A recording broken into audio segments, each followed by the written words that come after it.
Hello everyone, this is RaySpace with Project Starlight in Kerbal Space Program 1.12 with Real Solar System, and we are here with the Synchronicity ship that I introduced in the previous video in this series, and its goal is to go to Mars and back in the time that a normal Hohmann transfer ship would just go to Mars. That means within about 6 to 9 months. I was aiming for 6 months, but right now we do have a little bit of a problem with it in that it's underfueled because I had to attach the engine to it and underfuel the rear tank, and also we don't have 180 days worth of food because the little spinning habs decided to readjust the amount of food, water, and oxygen in there. It's fine for the water and oxygen which get recycled, but I needed to send more fuel and more food. The fuel is nuclear salt water. And it's not great to have the food right next to the nuclear salt water, but the containers for nuclear salt water are really heavy, so I assume they're properly shielded. But anyway, since this payload is just 40 tons or so, I decided to launch it on my Orion carrier plane with the Mini-Star. For those who have not seen this before, the Orion carrier plane lands down range at the Bahamas. This is launching from Tampico, Mexico, and that's because the entire way between Tampico and the Bahamas is clear. There's no land in the way, and also it's a nice view. The engines on here are 9 Methalox engines, about the same thrust, maybe a little bit more thrust than the BE4 or Raptor, but a little bit less efficiency than the Raptors, more efficiency than the BE4s. So that's where we're at, but a modern engine, if you will. It rolls over, then the second stage on top of it is called the Mini-Star, based on the Venture Star. It has 3 Aerospike engines, Hydrolox, hydrogen and oxygen, and so it's very efficient, and that's definitely good in this case. And the capacity of this is about 45 tons, with the Orion carrier plane getting reused by landing downrange, and the Mini-Star coming back from orbit. In this case, because I used it to do the rendezvous as well, and here I'm taking it off of the KOS script and manually taking control over it because we need to get to an inclination that's different than the one that Orion carrier plane goes on to land in the Bahamas. So we were properly aimed for the Bahamas with the Orion carrier plane, but then I needed to do a dogleg with this in order to match our target. So this had a little bit of extra work to do, and then it also has more work to do with the rendezvous, and so we won't actually have enough fuel for this to come back down. So sorry about that, it's not exactly reusable in this case. But anyway, the point is constructing the Synchronicity ship and testing it, and we needed this extra module. In the future, I guess I'll do an extra launch for the Synchronicity ship, or maybe launch some extra stuff with one of the HAB modules instead of doing this. So probably we'll add some more food, knowing that the rotating modules decide to get rid of resources randomly. That is because of a way they're configured in KSP Interstellar. It's complicated, but we solved the problem anyway for now, and here it is docking at the large ship, and there we go. So we're all set, and now this has closer to the requisite 40,000 meters per second that I was trying to get. Unfortunately, I had a bit of a problem having it rotate properly to the right node. It wasn't wanting to rotate. I think that was mainly because it was controlling from the wrong place. I just had a control from here issue. But in general, it has some issues because the rotating hams are supposed to have a reaction wheel, but Realism Overhaul just refused to let them do their thing. So we didn't have that reaction wheel. I ran out of RCS propellant and ultimately had to turn using the engine. So that wasn't exactly ideal. But the engine is not super powerful compared to the size of the ship, so not exactly inefficient necessarily either. But I did use more delta V than I wanted to in order to do this boost out from Earth. We did the burn in 2 goes, so I boosted up first and then came around and did it again.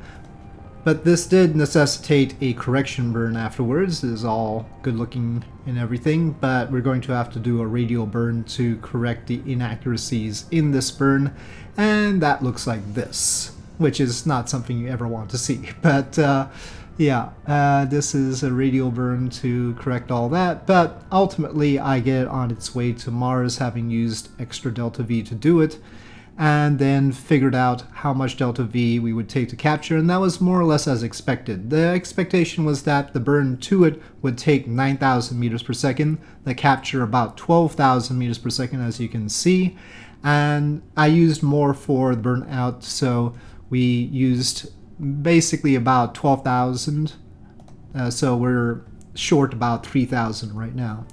So I keep that in mind as we approach Mars and we do the capture burn. Now, this engine was supposed to use Pekka's plugin in order to do the burns. Instead, I found that that wasn't quite working, and Pekka eventually showed up and told me what I was doing wrong. I needed to switch it to use all engines instead of just active engine, shut down the engine, and then the little blurb that comes up that says, no, you can't do time warp while thrusting, won't happen, and it'll all work out. I'll show that later on. But for now, I had to do it during phys warp, which was painful and time consuming, unfortunately. My poor Twitch audience had to sit through that because I was doing this during the live stream on Twitch. See, no cheats. But yep, here we are capturing. And I decided not to bring it down all the way to a low orbit, mainly because I was worried about my delta V. So normally we would wait around, because the idea is this ship, which currently carries 8 Kerbals, was supposed to carry 12. We've had the food, water, and oxygen issue. It has these Kerbals that it would transfer to somewhere in Mars orbit and then pick up a load to bring back to Earth. That's the idea. It could be an emergency ship or something like that, but it could just be a regular ship if we're sufficiently advanced to use such a thing. One of the downsides of it is it's a nuclear saltwater rocket ship, so it really shouldn't be used anywhere close to Earth. The far future tech engine does not prevent you from lighting it close to Earth the way that the KSP Interstellar engine does.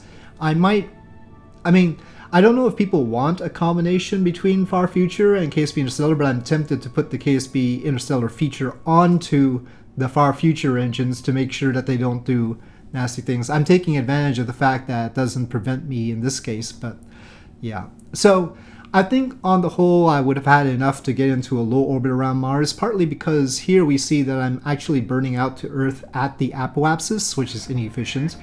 And it all ends up working fine. We have enough delta V, so probably I would have been able to get into a low orbit, benefit from the Oberth effect like that, and then we would be able to still do the rest of the mission. So I didn't need to keep it in a loose orbit, I don't think. And of course, if I didn't have the initial troubles that I had on the Earth side when coming to Mars, then I would also have enough. So my estimate for 40,000 with a trip time of 6 months is probably right, but I've done so many things wrong. Ultimately, I get back in 7 months. So a little bit longer than I wanted. We did have enough food, water, and oxygen for that with the recycling of the water and oxygen that comes with the rotating HABs. So all in all, everything worked out. We can see that I have some hundreds of meters per second left showing there, but that's assuming that we do the burn instantaneously, which we are not going to. And here we are coming back home with the expectation to actually capture properly. Sometimes when I've done these advanced ships, I haven't been able to capture properly. Unfortunately, it's gotta be on a nighttime side, which is not as good for video, but here we are doing the capture burn, and this time I'm setting it up the way it needs to be. So I've shut off the engine, we've got SAS on, and I throttle up with the engine shut down and then start time warping, and then when you do that with Pekka's plugin, it does affect your orbit, but it will use all engines, so keep that in mind. In this case, we only have one engine, so that's not a problem, but it will try to use all engines in order to do it if you set it to all engines and then time warp with all the engines shut off. But that's the way to do it to avoid the message that says you can't thrust during time warp, as long as you have a powerful engine like this as opposed to an ion engine. Ion engine I'll have no problem with. So ultimately I finish up the burn with the physics warp, and we have our ship in orbit. So basically my definition of an advanced ship or a next generation ship is one that can do this round trip in the same time that the previous generation ship or non-advanced ship would take to get there. So the home and transfer ship, the normal ship or starship as we have right now, will take 6 to 9 months to get there. This can do the full round trip in that time. So 3 months there, short stay in this case because we're just transferring people, and then 3 months back. It's tough to immediately come back. That's a trick. Obviously, with the home and transfer ship, it has to stay there for 2 years and then come back because it needs the home and transfer window back. And so it's 6 months there, but maybe a year and a half stay and then 6 months back. So that's optimistic actually for the home inversion. So this is doing a pretty good job cutting that down if we wanted to cut it down.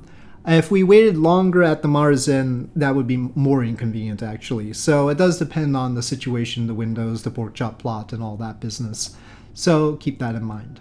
Anyway, that's the idea, and I'll present more advanced ships in future videos. With that, thank you for watching. Hope you enjoyed this video. If you did, please do press like. If you have any comments or suggestions, please leave them in the comment section below, and I'll see you next time.